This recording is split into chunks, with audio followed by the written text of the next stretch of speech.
Li, tanpa berlama-lama nih, kita pengen bahas sesuatu yang sifatnya lebih santai ya hari ini ya. Topik kita itu Ya, adalah investasi itu harus optimis tapi realistis. Nah, gue yakin banget nih di kondisi-kondisi seperti sekarang ya, terutama teman-teman pasti lagi banyak banget yang pesimis dengan market saham ya, gitu. Kita nggak ngomong saham doang, kita ngomong semua market investasi ya. itu lagi Kripto juga lagi hancur quite ya. suffering ya. Even yang obligasi yang dibilang aman aja sekarang lagi cukup apa ya, cukup tough juga marketnya gitu ya. Nah, cuman Hmm. I think salah satu mental kita sebagai investor itu harusnya ya kita bagaimanapun kondisinya kita harus optimis karena pada Ya, akhirnya semua itu akan indah pada waktunya ya dalam dunia investasi bener. itu kalau memang aset-aset yang kita pegang itu adalah aset-aset yang bagus dan berkualitas gitu. Jadi kita Ya, pengen ngobrol santai aja ya supaya teman-teman di sini mungkin yang lagi merasa wah investasi gue lagi berat banget nih, nah, investasi gue lagi banyak rugi nih. Nah, gue pengen make sure bahwa kita di sini menemani dan ingin pengen kasih tahu ke teman-teman semua bahwa kalian itu semua nggak sendirian. Ya, cuman ya, pada akhirnya nanti yang cuan dan yang nggak cuan itu adalah orang yang optimis itu yang cuan yang agak pesimis ini yang nanti malah kebanyakan cut loss dan lain-lain ya. Gitu Bro Aldi. Nah, Bro ya, Aldi, bener gue banget. pengen nanya dulu nih Ya. pertanyaan yang pertama. Kira-kira kenapa sih dalam investasi itu kita harus optimis, bro? Mungkin boleh nggak di-share ke teman-teman? Oke, kenapa investasi harus optimis? Sebenarnya ini mungkin masalah ada beberapa faktor ya menurut gue ya. Yang pertama ini ada faktor dari conviction, keyakinan kita. Dan Ya, yang kedua ini ada masalah dari kalau kita ngomongin data. Ini mungkin bukti realnya ada nggak sih gitu. Masalah kan kalau orang ditanya masalah investasi gitu kan yang orang inginkan kan yang orang nangkep untung. Emang gue ya, beneran bisa untung nggak sih di pasar betul. saham terutama ya. Kita Ya, beneran bisa untung atau enggak nih di pasar saham. Terus beneran ada jebolan orang-orang yang berhasil dari investasi enggak? Atau sebenarnya investasi itu cuman gimmick belaka doang gitu. Tapi kan kalau ya, kita ngomongin dua faktor yang tadi, kalau kita ngomongin dari conviction, keyakinan kita. Kalau kita ngomongin keyakinan, kita butuh data. Nah, kalau ya, kita lihat dari data, kita juga bisa lihat data dari secara teknikalnya juga ya. Investasi di Indonesia, apalagi indeks harga saham gabungan, kalau kita tarik historisnya itu sebenarnya di dalam jangka panjang sebenarnya itu bullish, selalu naik. Tapi memang dalam jangka pendeknya ini ada fluktuasi.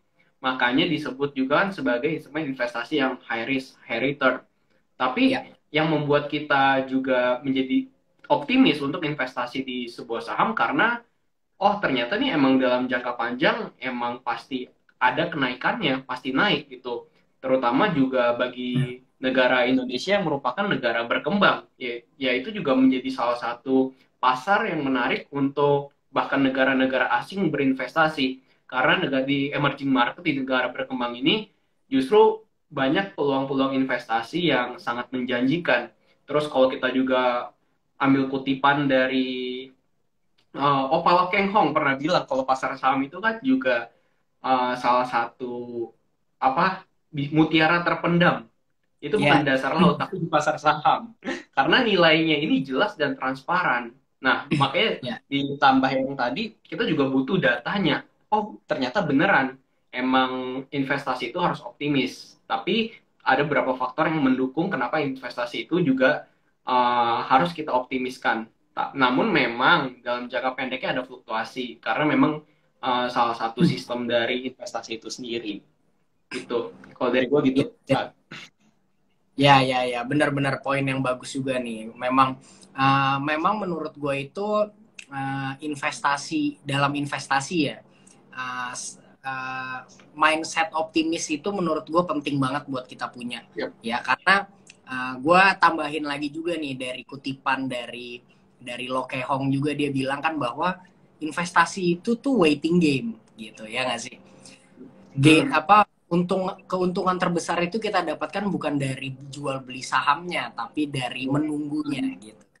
Nah, Hmm.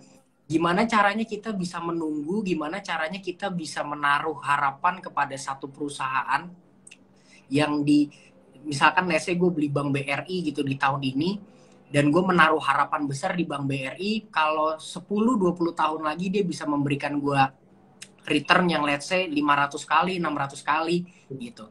Nah, kalau misalkan kita tidak optimis dengan apa yang kita punya ya, dengan optimis apa yang kita investasikan, boro-boro kita ngomong mau megang 1 tahun, bro. Misal harganya bergerak 3 bulan aja, gue rasa udah banyak gemeter gitu kita kan.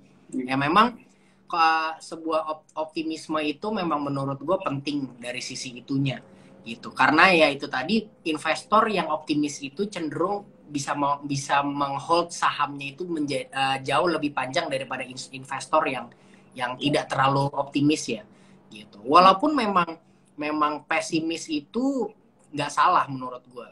Pesimis itu kita boleh pesimis dengan short term view ya menurut gue ya. Nah, kalau misalkan 1-2 tahun ke depan gue pesimis nih ekonomi akan membaik misalkan gitu, itu menurut gue nggak ada masalah gitu. Cuman bagaimanapun juga kita harus optimis dengan saham-saham yang kita emang mau investasikan gitu.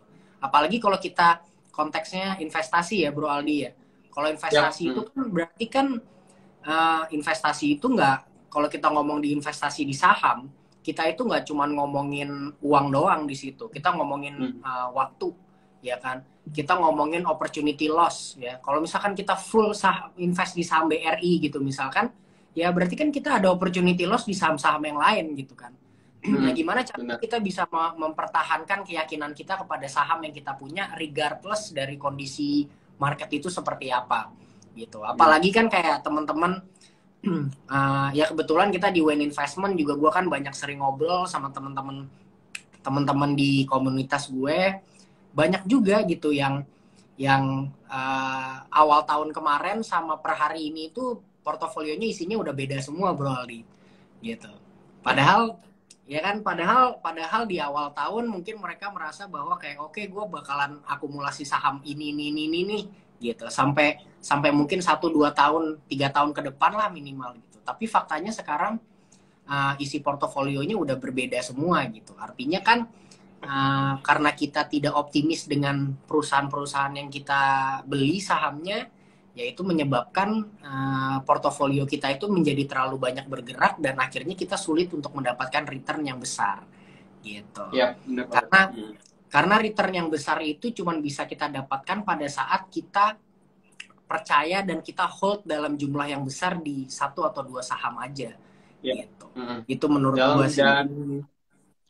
Dan menurut gue juga hold saham itu mungkin ada kesalahan persepsi ya. Begitu orang udah dengar kata saham, saham minggu depan berarti gue bisa kaya dong, bulan depan gue bisa langsung dapat hasil yang gue pengen dong. Padahal kan kenyataannya nggak gitu ya. Investasi kan long term bisa lebih dari 1 tahun, 3 tahun, 5 tahun gitu. Yang makanya juga kalau ada fluktuasi penurunan dalam jangka pendek, orang-orangnya panik pada saat itu. Padahal itu justru bisa menjadi salah satu kesempatan yang bagus buat para investor masuk dengan harga yang baik juga. Karena kalau kita cek juga sebenarnya balik lagi dalam jangka panjang investasi saham tuh pasti naik, tapi justru ketika ada fluktuasi kecil sahamnya seperti krisis resesi atau krisis kecil, itu justru yang merupakan peluang bagi kelahiran orang-orang kaya baru. Iya benar. Iya bro. Memang kadang-kadang ada satu krisis juga bro yang sering dihadapi oleh investor, yaitu krisis kepercayaan diri ya itu kan. Sebenarnya kan itu bro, maksud gue kayak let's say lah, kita nggak usah jauh-jauh, kita ngomong hari ini aja deh. Pas lagi weekend kemarin hari Jumat, kita dapat info bahwa inflasi US udah sampai 8,6% misalkan kayak gitu. Itu sebenarnya hal yang buruk nggak ya? Of course itu hal yang buruk gitu. Dan gue merasa juga pasti ya, I think impact-nya ke market ini bakalan cukup negatif ya gitu. Bahkan the Fed itu ada kemungkinan bisa malah naikin suku bunga sampai 75 basis point malah gitu kalau misalkan inflasinya nggak bisa ditahan gitu. Nah cuman apakah dengan news yang negatif ini gue harus reaktif di hari ini gitu? Apakah gue harus buang-buangin saham gue semuanya gitu dengan harapan gue bisa beli lagi di harga yang lebih murah gitu misalkan, atau malah gue diem aja gitu? Itu kan sebenarnya kan hal-hal yang kadang-kadang orang terlalu reaktif dengan news-news yang ada itu akhirnya dia ngambil, ibaratnya ya ngambil keputusan tuh membabi buta gitu Bro Aldi. Iya. Ya. Itu yang menurut gue sebenarnya ya sangat disayangkan gitu. Nah kayak contohnya nih, perbedaan ya, gue kasih sedikit gambaran. Perbedaan antara orang yang optimis dengan investasi sama orang yang pesimis dengan investasi Bro. Kalau orang yang optimis dengan investasi, melihat harga turun itu sebuah anugerah Bro. Iya nggak? Iya. Ya contoh deh, misalkan gue beli saham apa. Misalkan gue lagi, ya disclaimer lah, gue misalkan lagi akumulasi Bevin gitu misalkan. 2 hari yang lalu gue beli Bevin. Hari ini Bevin harganya udah lebih murah daripada 2 hari yang lalu. Karena gue optimis, gue merasa Bevin punya potensi, ya hari ini gue beli lagi lah. Gue bisa beli dengan harga yang lebih murah kok. Ya misalkan kan contohnya gitu ya. Tapi kalau misalkan orang yang investasinya tuh nggak optimis, pesimis, penurunan saham itu sebuah musibah Bro. Ya nggak? Gitu. Karena lo membeli saham atau lo investasi di saham itu hanya berdasarkan harga, bukan berdasarkan potensi fundamental dan kinerja perusahaan. Itu yang menurut gua membedakan antara investor yang optimis dan yang pesimis itu Bro. Gimana? Kalau menurut lo setuju nggak dengan pendapat gue? Ya, gue setuju banget sih. Emang balik lagi, kepercayaan orang untuk nge-hold sebuah saham itu balik lagi seberapa mengerti dia tentang perusahaan itu. Kalau emang dia ngerti banget, ini perusahaan bagus banget, earningsnya misalkan jauh di atas harga sahamnya, valuasinya murah banget, tapi kok dikasih harga murah. Justru kan kita ngelihatnya itu, kalau kita tahu itu emas gitu, tinggal tunggu waktunya aja terbang. Kalau Lo Keng Hong bilang mungkin Mercy harga Avanza. Betul. Harga bajai. Nah, tapi kalau harga bajai. Iya, harga bajai kalau kita nemu bener-bener ini jackpot gitu. Cuman kalau orang yang nggak tahu ini perusahaan apa, tapi kok harganya turun terus, malah takut gitu. Karena dia nggak tahu itu sebenarnya Mercy harga bajai gitu. Akhirnya dia jual. Benar-benar, gue setuju. Intinya kita sependapat ya, bahwa kita sebagai investor itu harus harus tetap optimis gitu. Ya, tetapi kita harus optimis dalam arti kita harus percaya betul dengan perusahaan apa yang kita invest gitu. Nah, untuk kita bisa optimis, untuk kita bisa percaya, otomatis kita harus kenal dengan perusahaannya, Bro. Bener kan ya? Maksudnya kan kita kalau beli saham ini kan, gue analogikan kan sama aja sama kita tuh mencari jodoh gitu sebenarnya kan. Yes. Ya nggak mungkin dong kita misalkan ada cewek, ada cewek nih cakep nih gitu kan, atau apa namanya tipe gue banget nih gitu kan, terus gue pacaran nih misalkan sama dia tanpa gue PDKT sama dia, tanpa gue berusaha mengenal orangnya seperti apa sih, latar belakangnya seperti apa sih, ya kan, orangnya baik atau enggak sih, dan segala macamnya kan.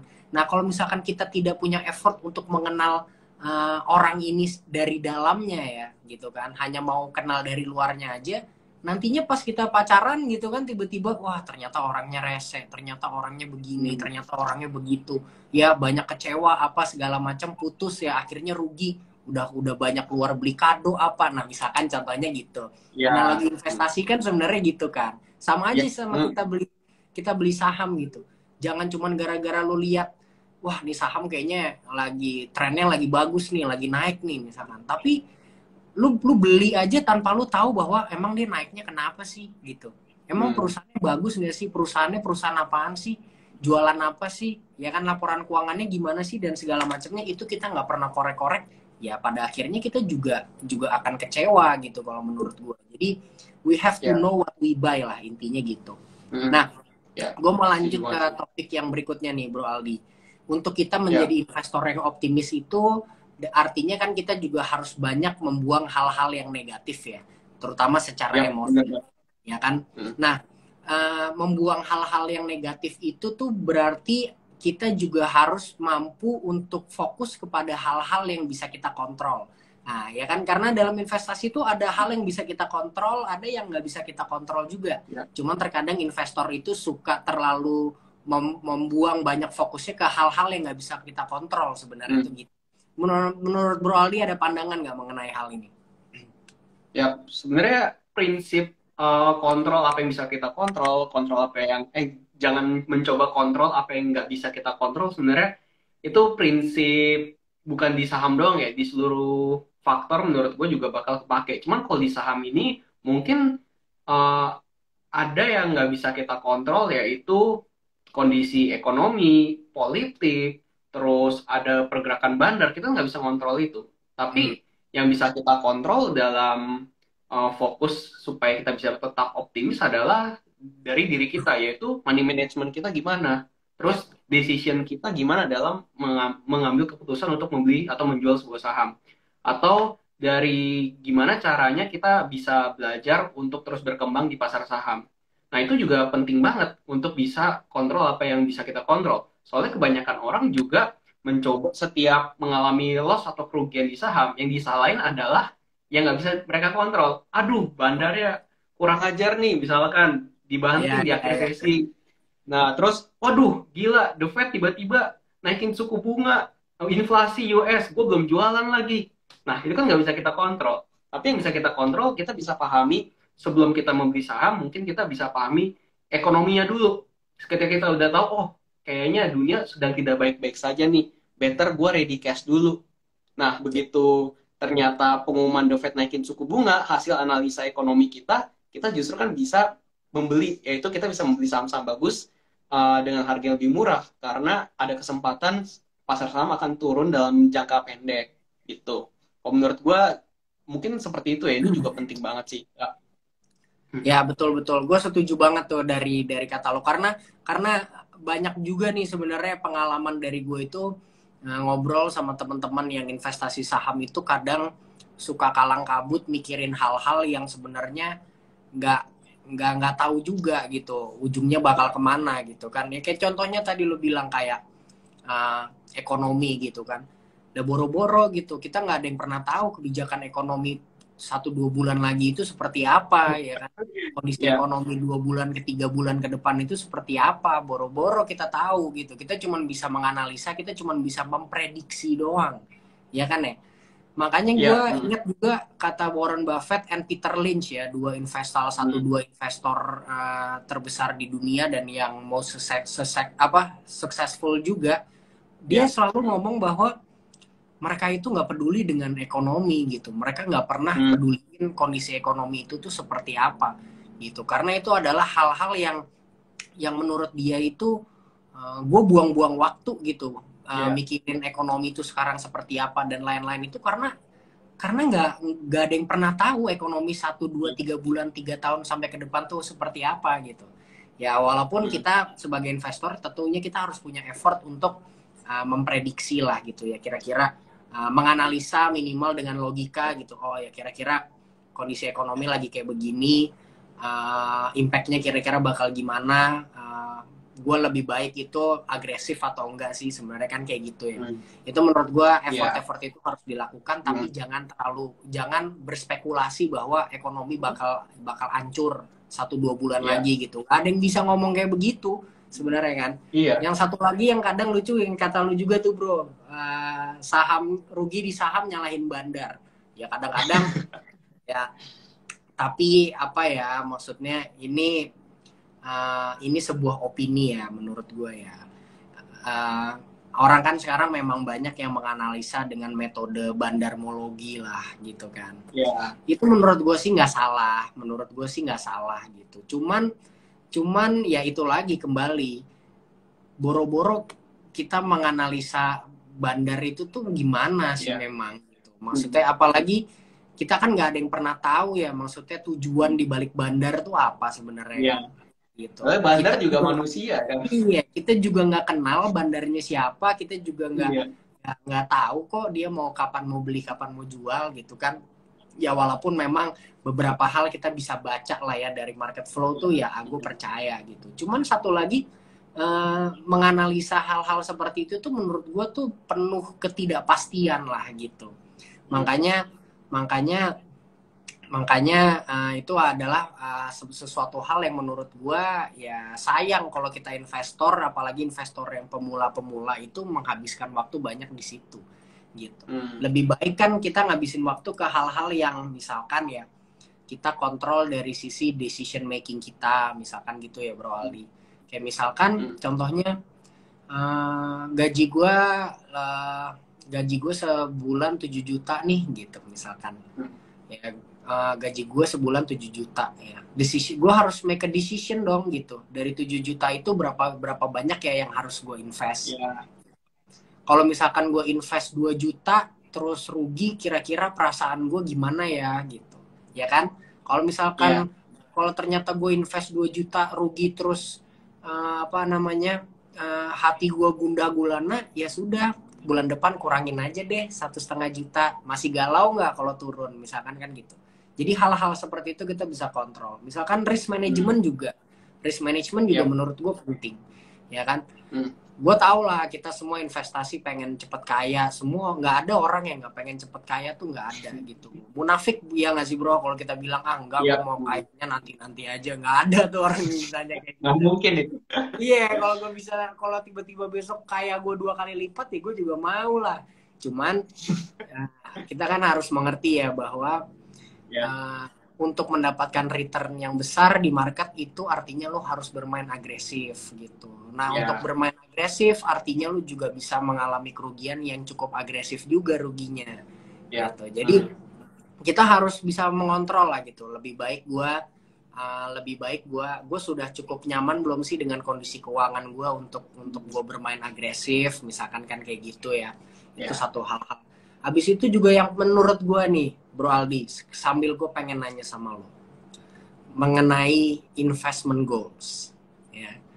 Ini menurut gue satu hal yang penting juga, Bro. Kebanyakan orang itu investasi tanpa mereka tahu ada tujuannya itu apa, end game-nya tuh apa.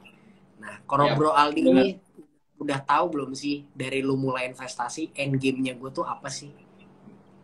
Ya sebenarnya kalau ditanya mulai investasi end game-nya apa, pasti kan yang kayak tadi kita ngomong mau cepet kaya. Betul. Tapi sebenarnya setelah gue pelajari, kalau kita bilang mau cepet kaya itu end game-nya nggak bakal ada puasnya, nggak bakal ada kapan harus berhentinya, kapan cukupnya. Soalnya kalau kita udah punya 100 juta, pengen lagi punya 1 miliar. Kita udah punya 1 miliar, pengen lagi punya 10 M.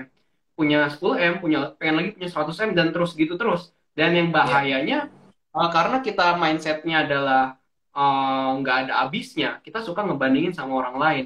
Dan akhirnya kita punya banyak uang pun nggak seneng. Kenapa? Karena orang lain, gue nggak bisa ngalahin orang lain gitu. Jadi sirik.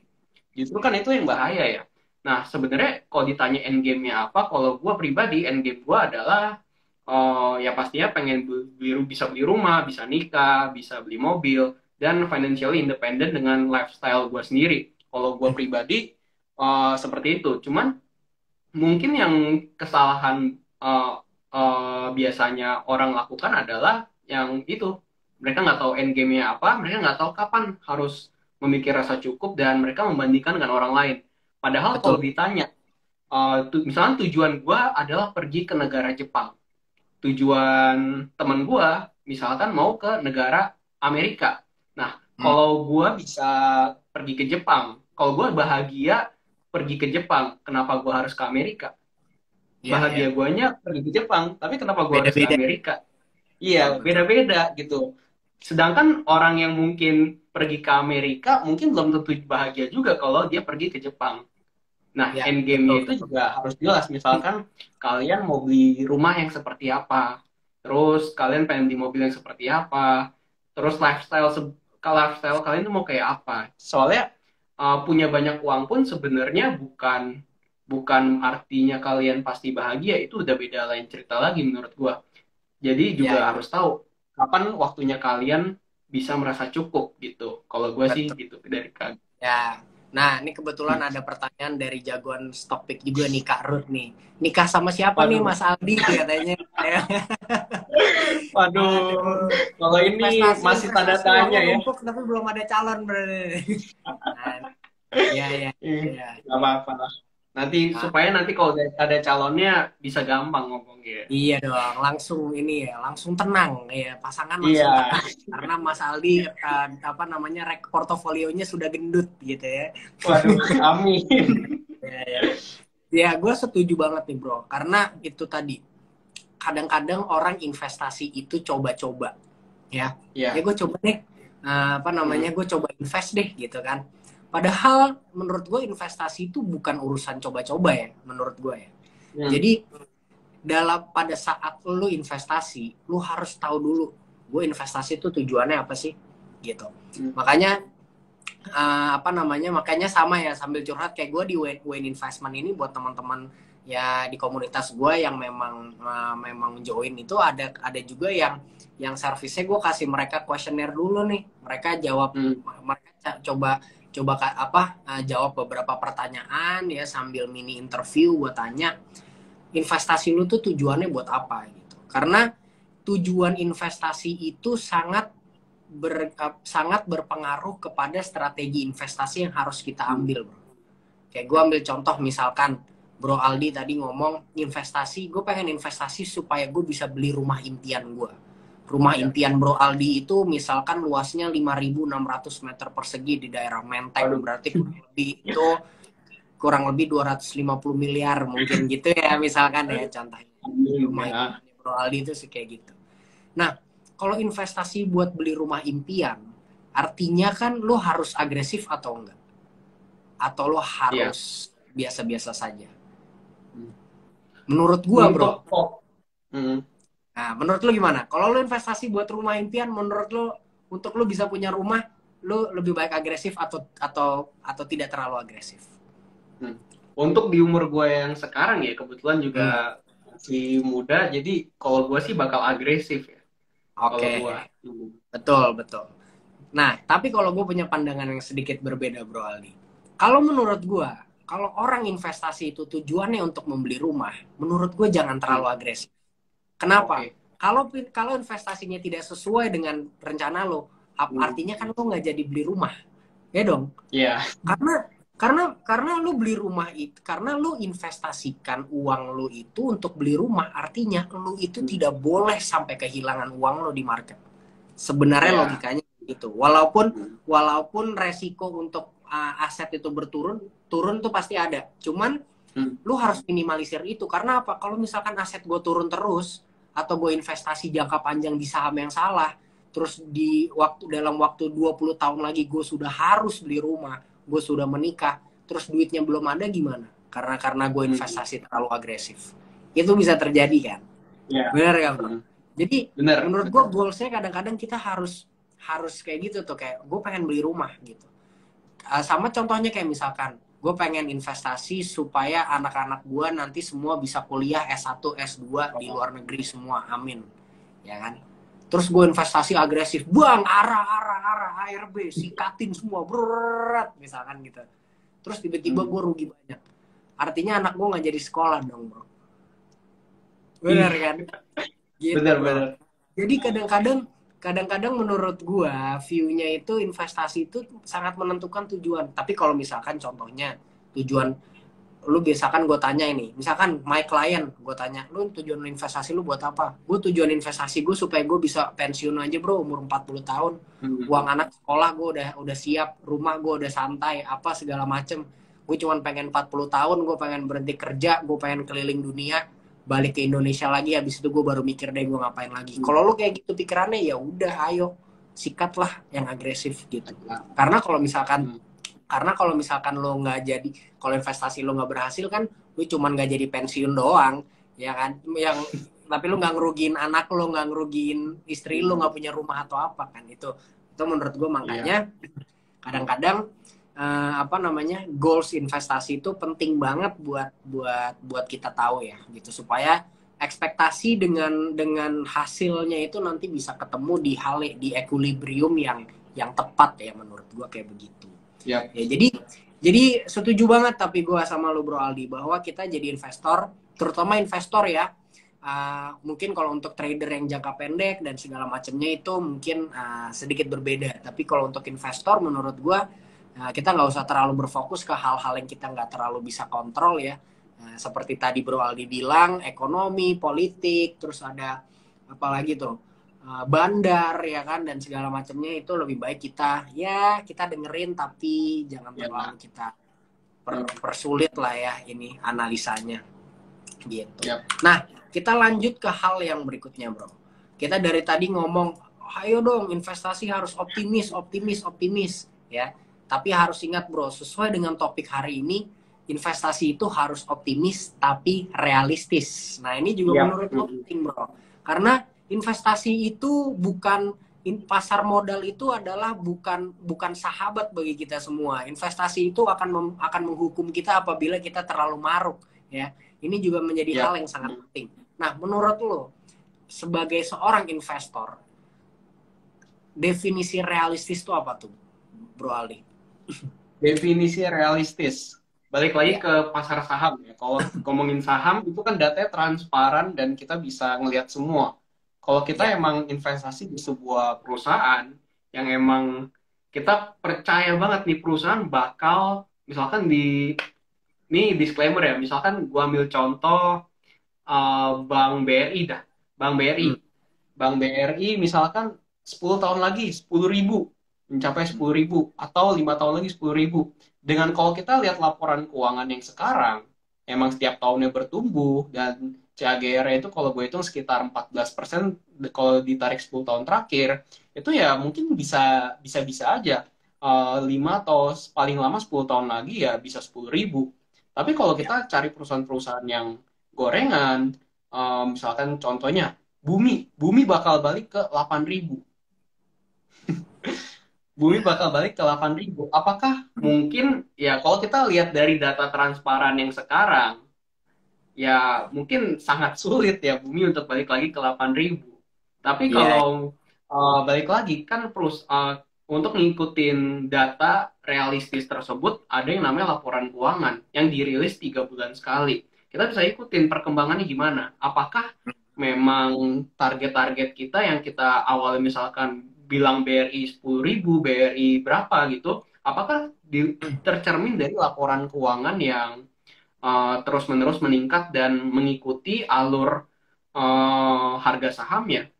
Karena menurut gua juga ini ada yang pernah gue pelajarin juga, ada semacam istilah lah, pasar saham dan fundamental ekonomi itu tuh kayak berjalan beriringan, kayak ada kita taliin anjing sama majikan gitu.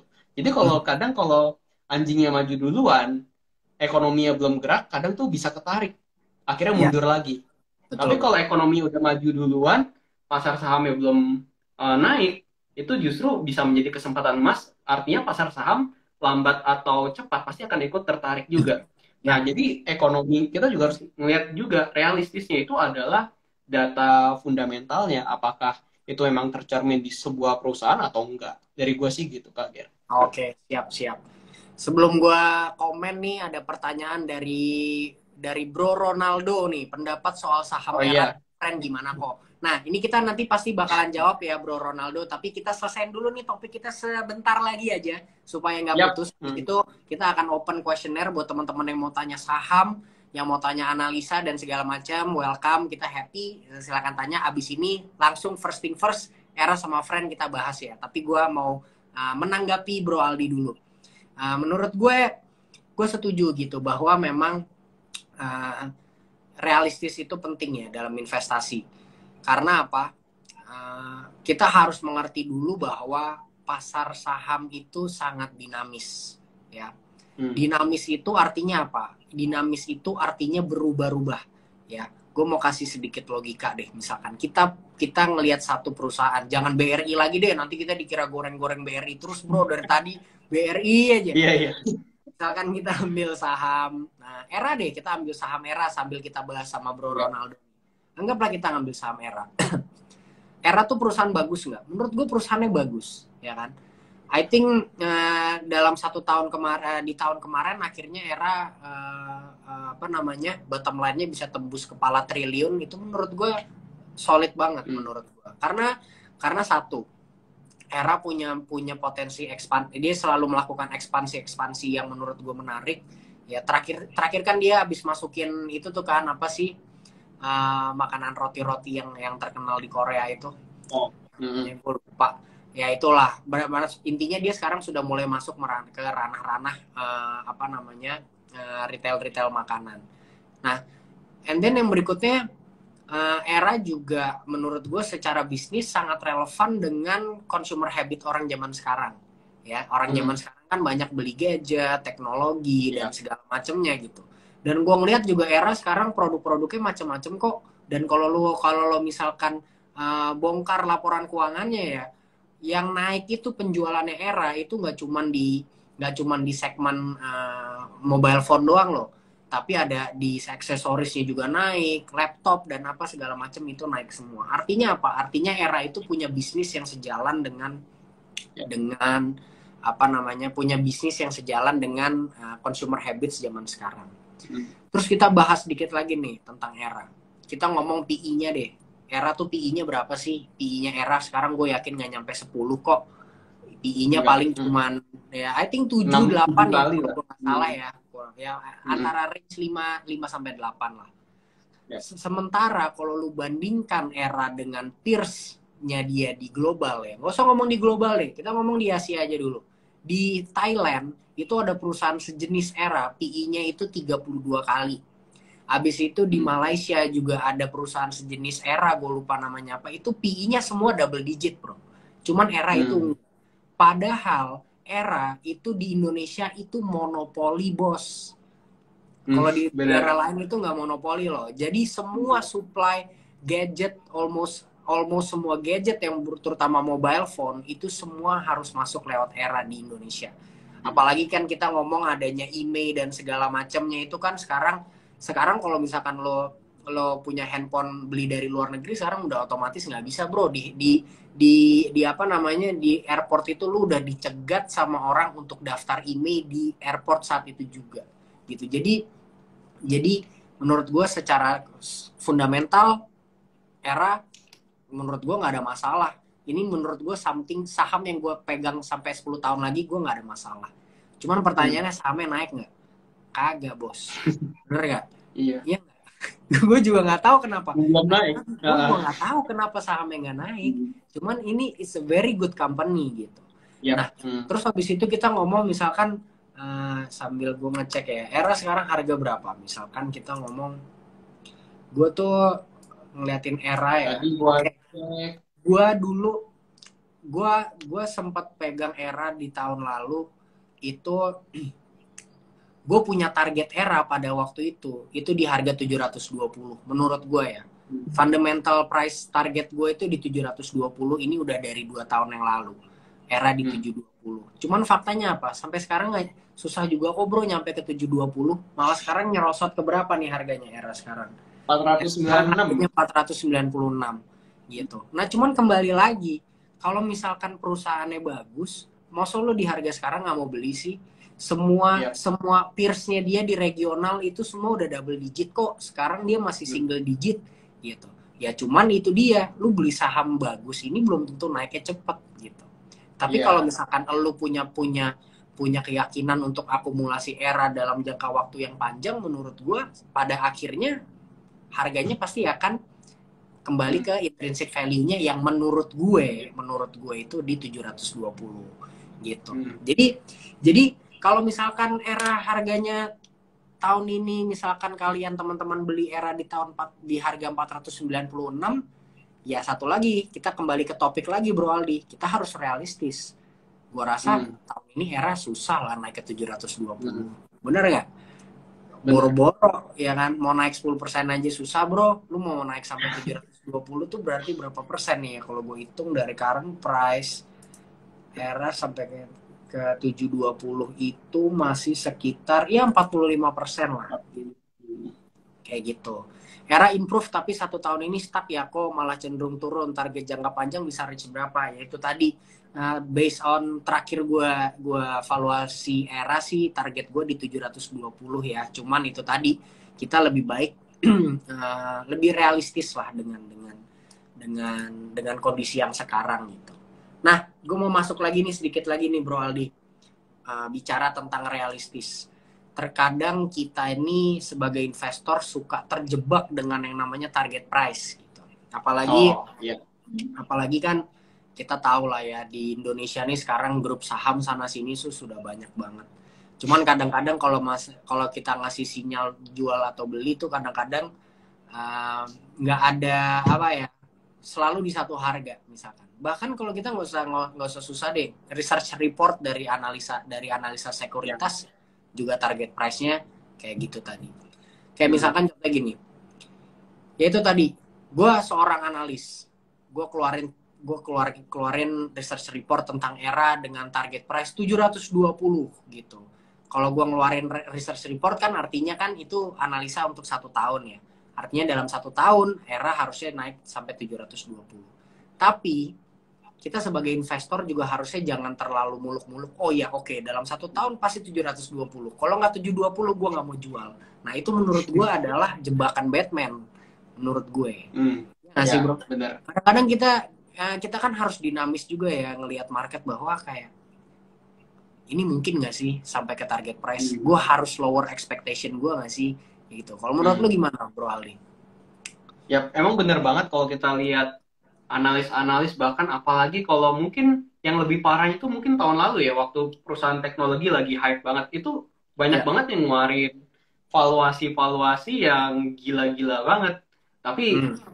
banyak juga yang justru nyangkut karena ngira, oh pasti tahun itu bakal tercapai target price. Benar. Padahal sebenarnya ada pentingnya juga, mungkin nih ada sangkutannya sama jangka pendek atau teknikalnya juga menurut gua. Kita harus melihat kondisi makronya gimana dalam jangka pendek, apakah emang perusahaan ini bisa manggung atau emang flow-nya lagi ke perusahaan tersebut. Misalkan Ya. apakah hype-nya lagi ke perusahaan teknologi kah, hype-nya lagi ke perusahaan retail, hype-nya lagi ke perusahaan consumer goods. Kita juga kadang dalam jangka pendek juga harus ngelihat, ngikutin arus perkembangan juga dalam jangka pendek. Kalau memang kita juga pengen dapat istilahnya kan best price atau momentum lah, supaya uang kita nggak ngendep di saham-saham yang lagi diem doang. Nah, Ya. Ya. tapi balik lagi ke tujuannya, takutnya juga kita juga terpengaruh sama psikologi kita. Gara-gara kita terlalu ngikutin flow, padahal tujuan kita mau invest berapa Ya. panjang, harusnya jadinya malah ujung-ujungnya kita trading. Dimana kalau kita ngikutin flow trading, resikonya akan lebih tinggi. Padahal tujuan keuangan kita untuk misalnya tadi beli rumah, jadinya Ya. lebih beresiko untuk kehilangan uang justru. Ya, Ya. kalau Ya. dari gua mungkin kayak gitu sih kaget. Ya, benar-benar. Jadi intinya kita kita sebagai investor itu harusnya bisa bisa punya analisa sendiri lah ya bahwa Ya, bahwa apa namanya target price itu bukan menjadi satu acuan yang pasti mm, gitu. Belum ya, tentu. Ya, misalkan 720 nih targetnya era. Ya, terus naik naik naik let's say sampai ke 690 gitu. Terus kayaknya 690 kok udah berat banget ya, technical analisisnya juga kayaknya kok mentok-mentok terus nih. Wah, jangan-jangan udah mau double ya, top nih atau gimana. Nah, ya udah, mendingan kita legowo, kita bahwa menerima iya. fakta bahwa oke, memang memang tahun ini era masih belum bisa nyampe ke 720. Gue Mm, coba jual dulu di 690 dengan harapan suatu saat nanti gue bisa beli lagi mungkin di harga 600. Ya, setelah itu kita lihat deh era berikutnya akan bisa naik sampai ya, 720 atau enggak. Ya kan, itu menurut gue mm, penting. Apalagi misalkan ada ajakan-ajakan dari grup-grup kayak ayo kita pantau saham tertentu sampai TP mm, sekian misalkan kan gitu kan sekarang kan cara mainnya kan ya, ya misalkan TP saham A sampai ke harga 500 gitu ya udah kalau kita punya logika yang bener sih ya udah nggak usah sampai 500 deh 480 mendingan gue cabut aja ya, daripada mm, gue sampai di atas akhirnya terlambat mm, misalkan kan kayak gitu ya, kadang kan benar. kadang-kadang kita Mm, mengikuti opini orang nggak masalah, cuman jangan jadinya kita pasukan yang telat terus nih. Akhirnya jadi mm. jadi kena kena ininya doang, kena kena nyangkutnya doang, kira-kira gitu. Iya. Mm-mm. Dan balik lagi, valuasi itu kan juga perspektif juga ya. Setiap orang hitung valuasi bakal hasilnya bisa berbeda-beda. Dan berbagai metode juga banyak banget. Jadi juga perlu diperhatikan juga. Memang valuasi ini kadang juga bukan berarti pasti akurat. Jadi juga harus dilihat dari, menurut gua ada sisi jangka pendeknya juga harus diperhatikan. Ya, ya, betul betul. Nih dari Ronaldo lagi tahun-tahun lalu masih pegang era, sekarang masih ada nggak? Masih ada bro, masih nyangkut, nggak apa-apa. Tapi gue era mungkin gue masih ada di sekitar 560 ya kalau nggak salah ya. Cuman ya gue masih belum averaging down lagi. Tapi menurut gue era itu bukan sebuah saham yang jelek untuk kita akumulasi. Gue hanya menunggu kira-kira momentum ekonominya menjadi udah lebih baik lagi, baru nanti gue mulai banyak masuk lagi. Kira-kira gitu. Ya itu menurut gue Ya. setuju juga ya. So I think yang pengen kita bahas sih seputar itu aja ya, Bro Aldi ya. Intinya ya Hmm. kita Yap. kita jadi investor ini terutama kita sedang dihadapi oleh masalah yang lagi sulit. Ya kita harus tetap optimis bagaimanapun juga gitu. Ya optimis itu jangan salah gitu. Optimis kita harus optimis karena kita yakin kita memegang saham-saham yang memang punya potensi baik dan bisa memberikan return yang maksimal ya mungkin di beberapa tahun mendatang. Ya cuman di saat kita optimis ini juga kita tetap harus realistis. Ya artinya kita Hmm. jangan terjebak oleh target price yang sudah ditetapkan oleh teman-teman dari komunitas-komunitas saham atau even dari para analis gitu, bahwa market Hmm. itu dinamis, jadi target price itu akan selalu bergeser, ya akan selalu mengikuti kondisi perusahaan pada saat itu ya. Kira-kira itu sih. Nah kalau mungkin Bro Aldi nih sebelum kita tutup, Yap. ada kisi-kisi nggak sih kalau Bro Aldi tuh mau pegang saham yang Oh, optimis tapi realistis tuh saham apa sih, coba?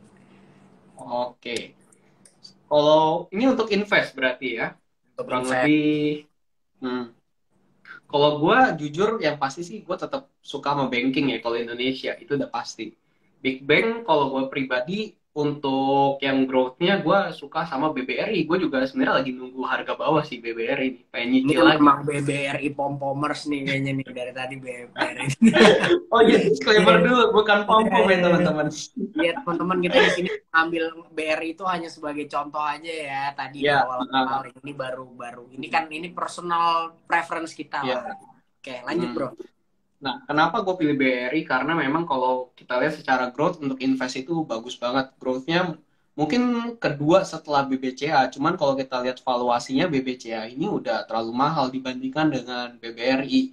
Terus juga gue ngelihat kalau ngelihat dari jangka pendeknya itu sentimen suku bunga. Dimana kalau gue ngelihat sentimen suku bunga ini perusahaan-perusahaan bank-bank gede yang bisnisnya biasa meminjamkan ke perusahaan-perusahaan justru perusahaan ini naik 0,5% aja bunganya ini bisa jadi masalah buat perusahaan-perusahaan besar. Tapi bisnisnya BRI ini cukup unik. BRI ini kan kasih pinjaman ke UMKM, sedangkan kalau UMKM ini cenderung nggak terlalu, kalau kita lihat psikologi pasarnya ini cenderung tidak terlalu melihat dari sisi bunganya. Terbukti kan juga banyak orang-orang masyarakat yang melakukan pinjol itu kadang nggak ngelihat bunganya. Gue sih ngelihat dari sisi situ juga. Ya. Nah, untuk sektor yang kedua, gue ini juga lagi nunggu, lagi mulai nyicil di properti Kager. Soalnya menurut gue, properti ini lambat atau cepat ketika ekonomi pulih, kebiasaan orang Indonesia pasti membelanjakan properti. Dan memang sih kalau kita lihat dari sentimen sekarang, suku bunga lagi naik, ini justru bisa bilang memperlambat kinerja perusahaan properti ya. Cuman karena ini tujuan untuk invest, gue punya conviction yang cukup tinggi dengan properti. Soalnya kalau dilihat lagi historinya, setiap habis krisis biasanya properti suka manggung. Kalau gue di properti sendiri bisa bilang ada dua kali ya. Yang pertama ini mungkin yang lebih aman, gue suka dengan BSD karena pergerakannya nggak terlalu volatile dan BSD ini fundamental menurut gue juga bagus. Apalagi dia juga milikin land bank terbesar, properti dengan land bank terbesar. Terus kalau yang mungkin agak agresifnya, gue lagi ngelirik juga Modern Land, MDLN. Nah, gue ngeliat MDLN ini menarik soalnya jadi turnaround company. Kalau kinerjanya bisa balik ke tahun-tahun sebelum COVID, bisa mungkin keuntungannya bisa cukup besar sih menurut gue. Dan yang ketiga, kalau kita lihat dari komoditas, menurut gue batu bara ini story-nya belum kelar. Jadi Ya. gue juga masih tertarik sama perusahaan batu bara, terutama kalau untuk gue sendiri, gue suka sama ITMG. Karena exposure-nya ekspor besar, terus juga valuasi yang sekarang nih menurut gue masih murah ini. Gara-gara batu bara naik terus kan harganya. Iyalah, batu bara mungkin PI-nya tinggal jadi cuma 3 kali, 4 kali, 5 Iya. kali. Adaro aja mungkin PI-nya tinggal 4-5 kali nih kalau misalkan result yang nextnya Iya. naik lagi kan. Gitu. Ya gua agree batu bara, apalagi ITMG itu kan juga spot price ya, dia full ya. Yap. Gitu ya. Habis itu bagi dividen juga jumbo, dan menurut Ya. gua dia perusahaan batu bara yang konsisten, bro, menurut gua, bro. Yap. Konsisten, Gue tidak inget mau banget. diversifikasi bisnis, bro. Iya. Ya, gue Bener. gue cuan di batu bara, udah gue nggak mau ada effort untuk masuk renewable energy kayak atau apa, dia Ya. masih belum ada, mau mengarah ke sana masih belum ada. Jadi ya dia konsisten aja, nikmatin aja nih kondisi batu bara Ya. lagi kayak begini. Ya, gue setuju BRI. BRI gue setuju, BSDE juga gue setuju banget. BSDE itu menurut gue is a property company yang migrationnya itu luar biasa, bro. Beda ya kalau lu sama ngelihat even Alam Sutra deh. Kebetulan gue hari ini habis dari Alam Sutra, enak bro, sejuk daerahnya, tapi sepi, bro. Beda banget sama BSDE. Kalau BSDE itu tuh migration rate-nya tuh tinggi. Jadi apa, migrasi orang ke sana tuh sangat agresif, dan orang sekarang sudah mulai banyak banget yang tinggal di BSD. Dan BTW juga mereka sekarang lagi mengembangkan apa namanya data center ya di BSD ya. Nah, bisa masuk lagi ke bisnis-bisnis yang lebih modern lagi BSDE, yang mudah-mudahan bisa menjadi satu sentimen yang bagus. Ya, gue setuju dengan topik lu, menarik ya. Gue setuju. Paling kalau gue nambahin, tapi mungkin gak usah dibahas sekarang. Kalau gue saham yang bisa gue pegang mungkin sampai 20 tahun ke depan, mungkin GoTo, bro, kalau gue pribadi, bro. Oh, GoTo. Dari awal IPO gue gak pernah jual, gue beli terus. Ya udah, kira-kira gitu. Cuman itu is a topic for another day ya, teman-teman ya. Cuman apa namanya, thank you banget nih buat teman-teman yang sudah gabung di sini ya. Tentunya mau info-info dikit, terutama Bro Ronaldo tadi yang sudah banyak bertanya. Jangan lupa untuk join ke komunitas Wayne Investment ya. Komunitas WhatsApp kita gratis kok, buat teman-teman langsung cari aja linknya di bio kita, udah ada, tinggal pencet langsung masuk ya. Ya tentunya kalau misalkan nanti mau ada yang private consulting dan apa segala macam, itu kita ada service kita yang lainnya, tapi untuk masuk ke komunitas kita gratis. Jangan lupa juga untuk follow Bro Renaldi nih ya di Instagram. Jangan lupa juga follow Bro Renaldi di account Stockpick-nya ya, buat teman-teman stok di sini yang belum download aplikasi Stockpick ya, pengen tahu dan kepo investor-investor jagoan zaman sekarang lagi invest apa aja sih, informasi itu semua ada di Stockpick. Dan menariknya di Stockpick ini sekarang ya Bro Aldi, kita nggak cuma ngelihat investor yang portofolionya virtual doang, tapi sekarang investor jagoan sudah mulai buka portofolio aslinya. Nah, ini adalah menurut gue fitur yang sangat transparan dan sangat menarik buat teman-teman lihat. Jadi kita sebagai investor itu, yang apalagi yang memberikan rekomendasi buat teman-teman itu, kita membeli apa yang kita rekomendasikan lah gitu. Kira-kira itu. Mungkin dari Bro Aldi ada sedikit penutup. Oke, mungkin untuk penutupnya balik lagi ya, jangan, kalau memang tujuannya invest, jangan terlalu menekankan pada orientasi jangka pendek, karena yang namanya invest itu sebenarnya jangka panjang gitu. Jadi kalian juga harus bisa menghindari kadang banyak tebar fear di market dalam jangka pendek. Itu juga kalau kalian mungkin tahu juga, itu alasannya Warren Buffett itu justru kan juga dia rumahnya jauh dari pusat kota, karena dia juga menghindari hiruk pikuk atau tebar fear pasar dalam jangka pendek. Jadi tetap pada tujuan keuangan kalian, tetap stick on investing plan kalian. Kalau kalian udah punya conviction, ya udah, ketika harganya turun berarti itu kesempatan untuk membeli. Dan yang terakhir, jangan lupa untuk download Stockpick kalau kalian pengen belajar langsung sama investor jagoan, karena di Stockpick kalian bisa investasi bareng. Setuju. Oke, Bro Aldi, thank you banget buat waktunya. Sudah bersatu jam kita bicara di sini. Mudah-mudahan kita ketemu lagi di Senin depan ya. Kita bahas topik-topik yang asik lagi. Buat teman-teman yang mungkin punya request, pengen dong bahas ini dong di live IG, boleh aja DM ke kita aja, ke Wayne Investment, ke Stockpick atau ke Bro Aldi, langsung di DM boleh. Thank you banget semuanya. Thank you Bro Aldi yang udah datang di sini. Thank you semua. Bye. Bye-bye, thank you. Investasinya semua ya. Yap. Thank you.